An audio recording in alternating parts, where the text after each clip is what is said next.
Good morning children.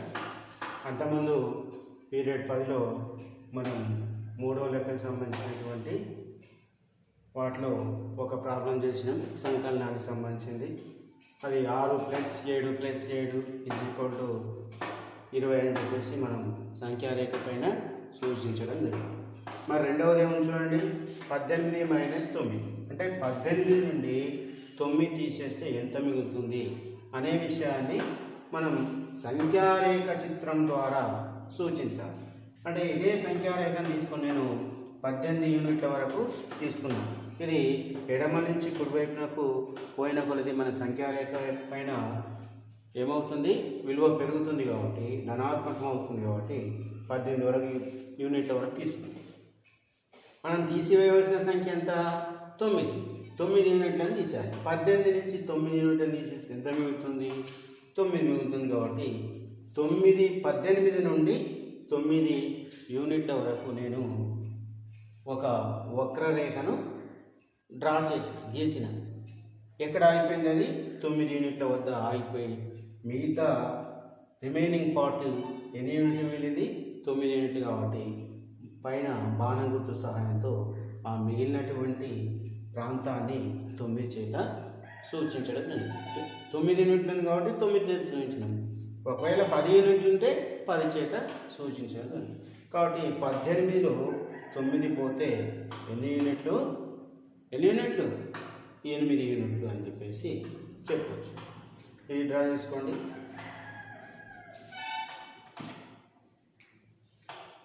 Next మూడవచ్చు.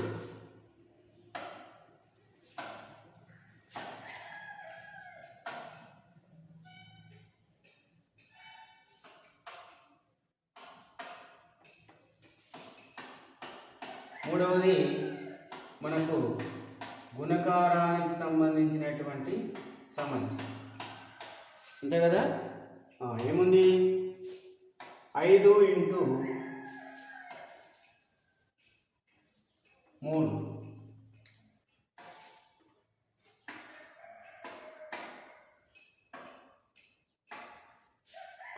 మనకు 5 × 3 అంటే 3లు 5 సార్లు, అంటే 3ని 5 సార్లు మనం కూడుకుంటే ఎంత వస్తుందో 5తో 3ను గుణిస్తే కూడా అంతే వస్తుంది. అంటే ప్రతి 3 యూనిట్లు ఎన్నిసార్లు ఉంది? 5 సార్లు ఉందని మనం అర్థం చేసుకోవాల్సి ఉంటుంది. ఇప్పుడు 0 నుంచి 3 యూనిట్లను మనం ఒక 3 యొక్క గుణిజంగా తీసుకుందాం. ఇది ఒక 3.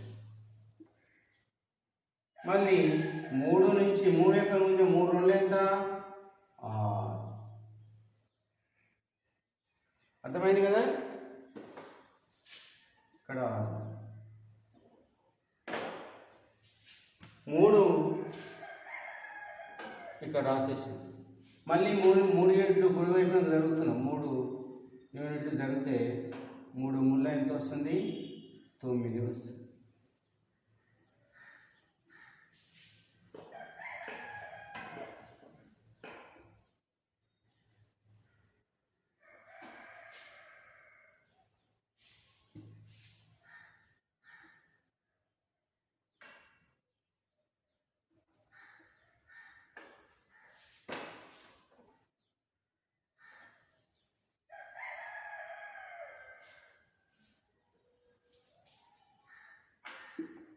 ఇప్పుడు 3 యూనిట్లు అయినాయి. ఇంకా 2 యూనిట్లు కావాలి. ఇంకో 3 నెలల 12.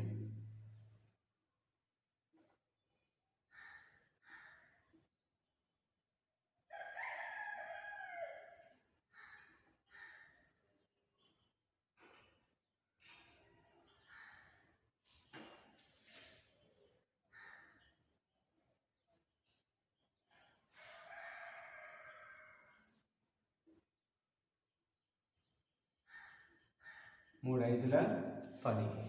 అంటే మనకు కావాల్సినటువంటి లబ్ధం వచ్చేసింది. ఎంత? అది 15.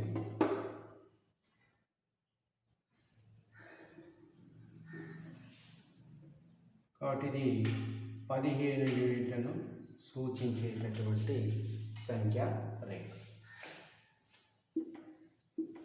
అంటే ఇప్పుడు చూడండి, ఇక్కడి నుంచి ఇక్కడి వరకు 3 యూనిట్లు ప్లస్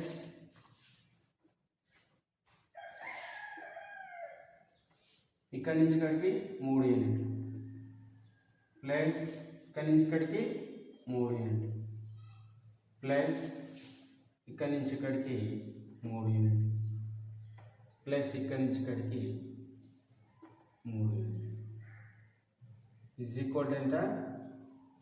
15. కాబట్టి 3లు ఎన్నిసార్లు ఎన్ని వచ్చినాయి? 5 టైమ్స్ వచ్చినాయి. 1 2 3 4 5. కాబట్టి 5 టైమ్స్ వచ్చింది. కాబట్టి 5 ఇంటూ 8 5 టైమ్స్ వచ్చింది 3. కాబట్టి 3 5 జా లేదా 5 3 జా ఎంత? 15. కాబట్టి మనం గుణకారానికి సంబంధించినటువంటి సమస్యల్ని కూడా సంఖ్యారేఖ ద్వారా, ఏది పూర్ణ సంఖ్యారేఖ ద్వారా కనుక్కోవడం జరుగుతుందని చెప్పవచ్చు. ఓకేనా? ఇది డ్రా చేసుకోండి.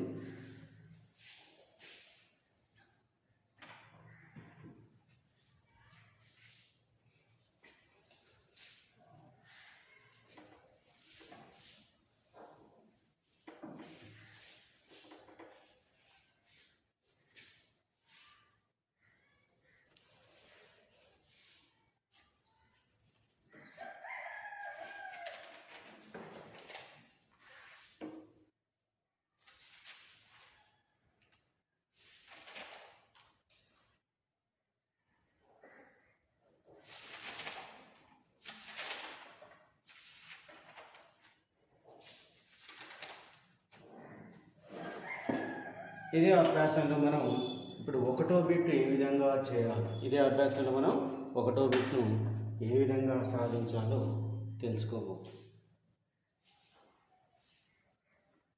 డ్రా చేశారు కదా?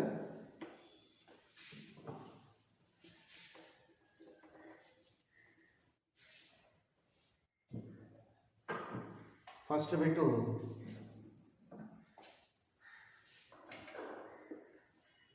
క్రింది వాక్యాలలో ఏవి సత్యం, ఏవి అసత్యం?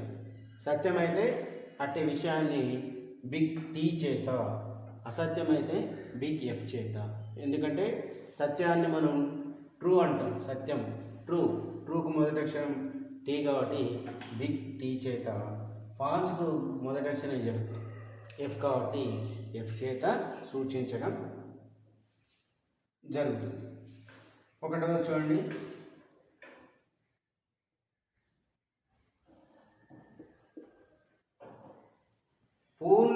పూర్వ సంఖ్య లేని ఒక సహజ సంఖ్య.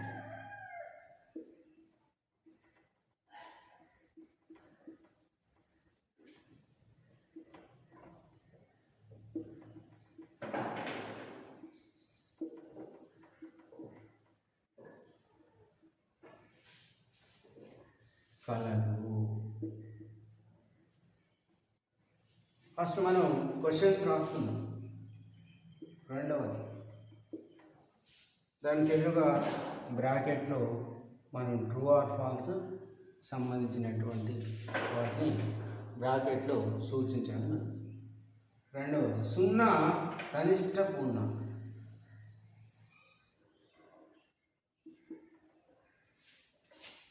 సున్నా కనిష్ట పూర్ణాంకం.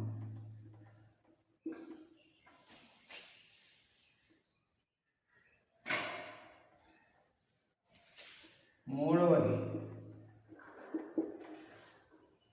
పూర్ణాంకాలన్నీ సహజ సంఖ్యలు.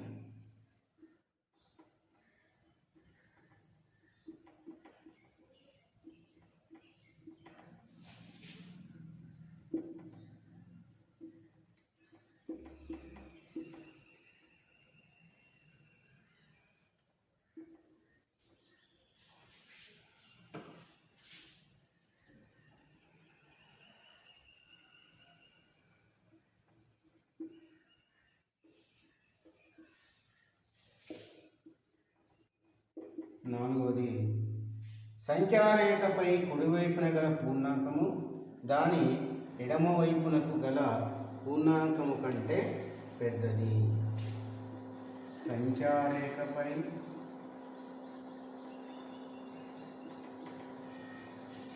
కుడివైపున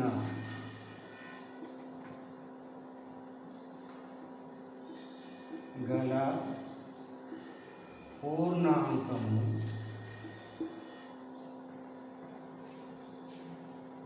దానికి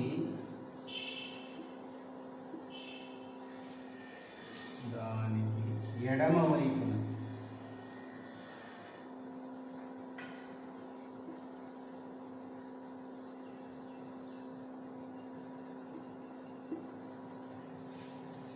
గల పూర్ణాంకము కంటే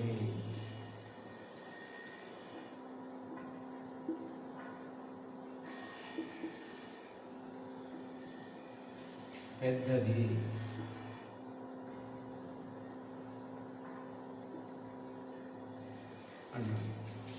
నెక్స్ట్ 5వది సంఖ్యారేఖపై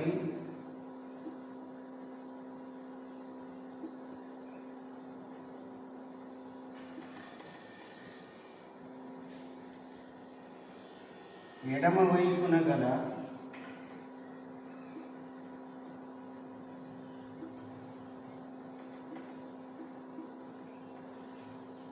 పూర్ణాంకము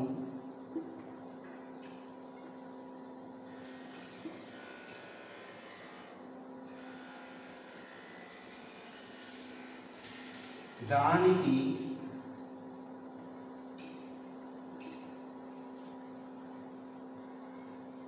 కుడివైపున గల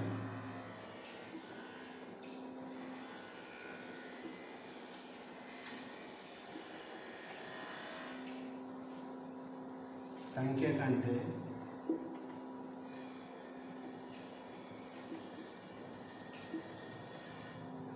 పెద్దది.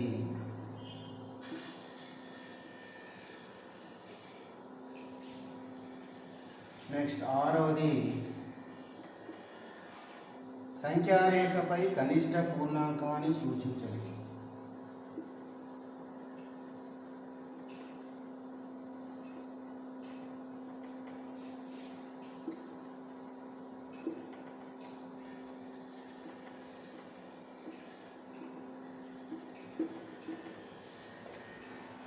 సూచించలేము.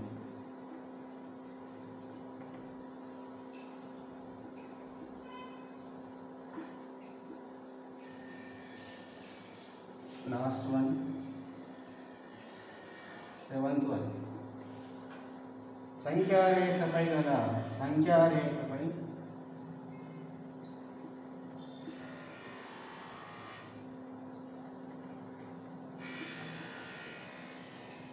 గరిష్ట పూర్ణాంకాన్ని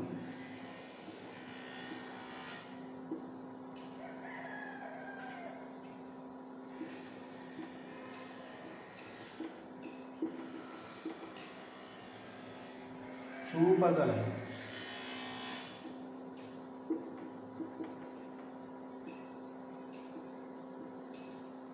ఇవి ట్రూ ఆర్ ఫాల్స్కి సంబంధించినటువంటి బిట్. ఈ బిట్ మొత్తం అర్థమైంది కదా. ఇప్పుడు పూర్వ సంఖ్య లేని ఒక సహజ సంఖ్య కలదు. ఒకటోది పూర్వ సంఖ్య లేని సహజ సంఖ్య కలదు. ఏ సంఖ్యకు పూర్వ సంఖ్య ఉండదు అంటే పూర్వ సంఖ్య లేని సహజ సంఖ్య ఉంది. ఏంటిది అది? 1. 1కి ముందు గల సంఖ్య 1 తర్వాత ఏమొస్తుంది? 2 వస్తుంది. 1 తర్వాత 2 వస్తుంది కాబట్టి ఆ 2ను మనం 1కి ఉత్తర సంఖ్య అంటాం. ఏమంటాం? ఉత్తర సంఖ్య. అదే 1కి ముందుగల సంఖ్యను మనం ఏమంటాం అంటే పూర్వ సంఖ్య అంటాం. ఏమంటాం? పూర్వ సంఖ్య. మరి 1కి పూర్వ సంఖ్య లేదు కాబట్టి ఇక్కడ మనం ఏమని రాయొచ్చు? దీన్ని సత్యం. True, it is true. అర్థమైంది కదా. నెక్స్ట్ రెండవ చూడండి, కనిష్ట పూర్ణాంకం. 0 అనేది కనిష్ట పూర్ణాంకం. ట్రూనేనా ఫాల్సా? అంటే మనకు పూర్ణాంకాలలో అతి చిన్న సంఖ్య ఏంటిదంటే 0నే కాబట్టి దిస్ ఈజ్ ట్రూ. మూడవది, పూర్ణాంకాలు అన్నీ సహజ సంఖ్యలు. పూర్ణాంకాల్లో 0 ఉంటుంది, కానీ సహజ సంఖ్యలలో 0 ఉంటుందా? ఉండదు. కాబట్టి సహజ సంఖ్యలన్నీ పూర్ణాంకాలు అవుతాయి, కానీ పూర్ణాంకాలన్నీ సహజ సంఖ్యలు కాదు. సహజ సంఖ్యలకు 0 చేస్తేనే పూర్ణాంకాలు వస్తాయి. కాబట్టి పూర్ణాంకాలన్నీ సహజ సంఖ్యలు కానేరవు. This is false. ఎఫ్. సంఖ్యారేఖపై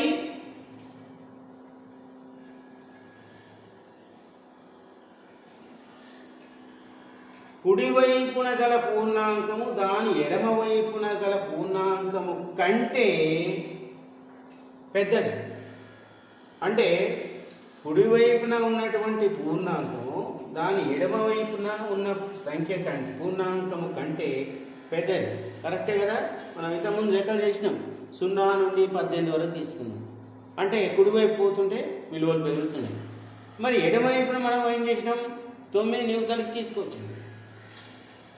మొదటి లెక్కలు ఏం చేసినాం? 9 తీసుకొచ్చాం కాబట్టి 9 యూనిట్లు ఎడమవైపు తీసుకొచ్చినాం కాబట్టి తగ్గింది. కాబట్టి అంటే కుడివైపున పోయిన కొలది పెరుగుతుంది కాబట్టి అది పెద్ద సంఖ్య అవుతుంది. ఇది ట్రూ.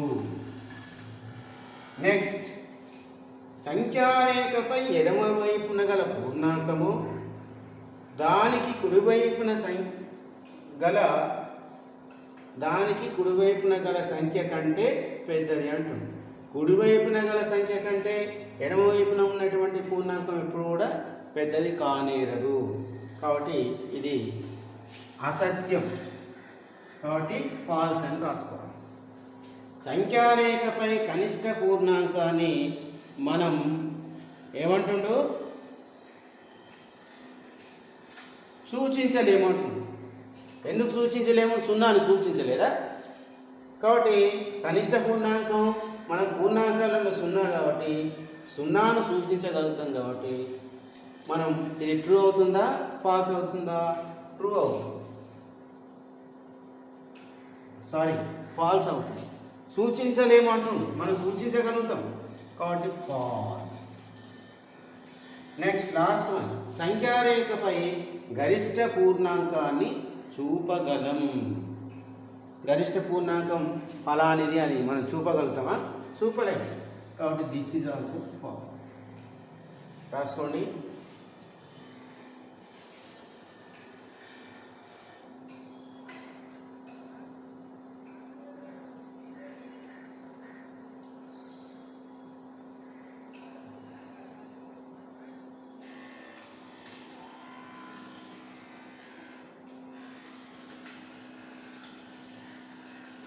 నెక్స్ట్ మనం ఇప్పుడు రెండవ ప్రాబ్లం చేయబోతున్నాం. రఫ్ చేస్తున్నా.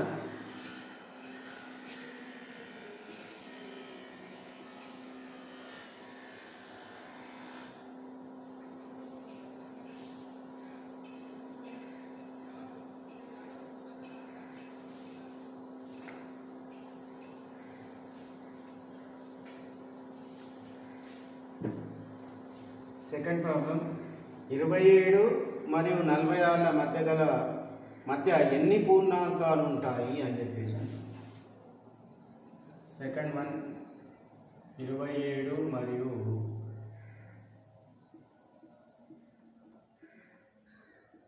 46 మధ్య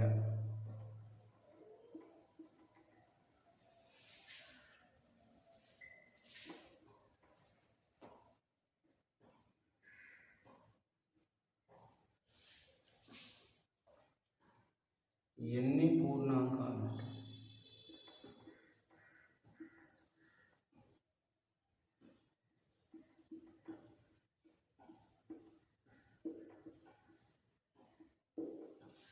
How many integers are there between 27 and 46? 27 మరియు 46 మధ్య ఎన్ని పూర్ణాంకాలు ఉంటాయో మనం కనుక్కోవాలి. ఫస్ట్ 27 మొదటి ఎంత? 27. ఎక్కడి నుంచి స్టార్ట్ అవుతుంది? 27. జవాబు ఎక్కడి నుంచి అన్నాడు? 27. 27 తర్వాత వచ్చేటటువంటి ఇంటీజర్ ఏంది? 28, 29, 30, 31, 32, 33, 34, 35, 36,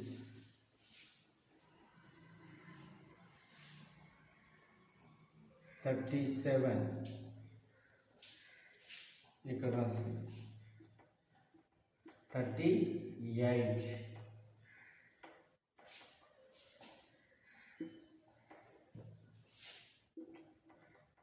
39, 40, 41, 42, 43, 44, 45, 46. ఇంక్లూడింగ్ కాదు, వాటి మధ్య మాత్రమే. అంటే 27కు చూడండి 46 ఎన్ని ఉన్నాయో చూద్దాం. How many integers between 27 and 46? 1, 2, 3, 4, 5, 6, 7, 8, 9, 10, 11, 12, 13, 14, 15, 16, 17 and 8. టోటల్గా ఎన్ని ఉన్నాయి? 18 ఉన్నాయి. 18 integers are in between 27 and 46.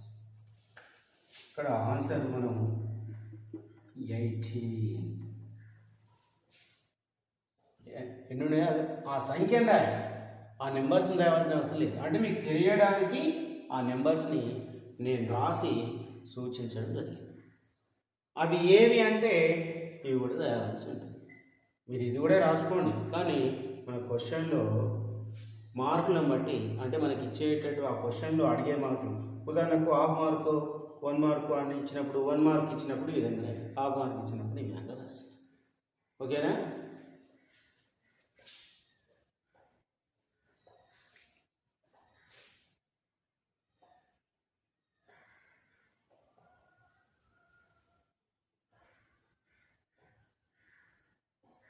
కనిష్ట పూర్ణాంకాన్ని సంఖ్యారేఖపై సూచించండి అంటుంది.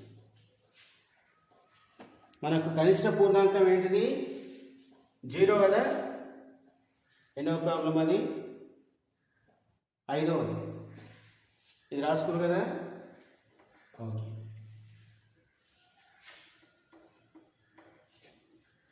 ఫిఫ్త్ వన్, కనిష్ట పూర్ణాంకమును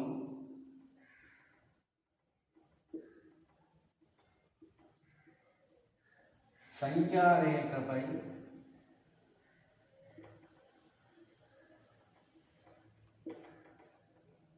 సూచించండి. మనకు మొదటి బిట్లో వచ్చింది ట్రూ ఆర్ ఫాల్స్లో.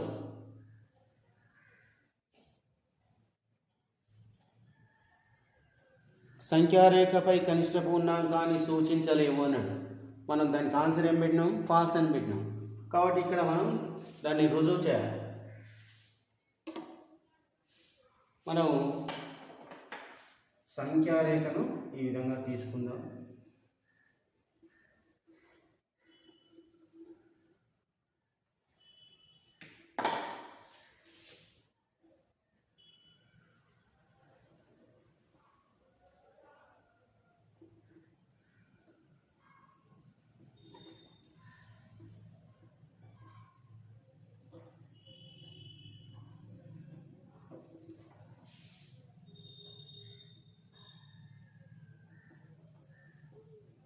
ఒక 0 యూనిట్ ఇక్కడి నుంచి ఇక్కడికి, 0 నుంచి ఇక్కడి వరకు 1 యూనిట్, 2 యూనిట్లు, 3 యూనిట్లు, 4 యూనిట్లు, డాష్ డాష్.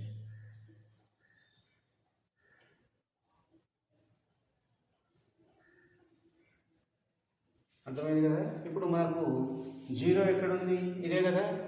కాబట్టి మనకు ఆ 0ని మనం సంఖ్యారేఖ పైన సూచిస్తాం.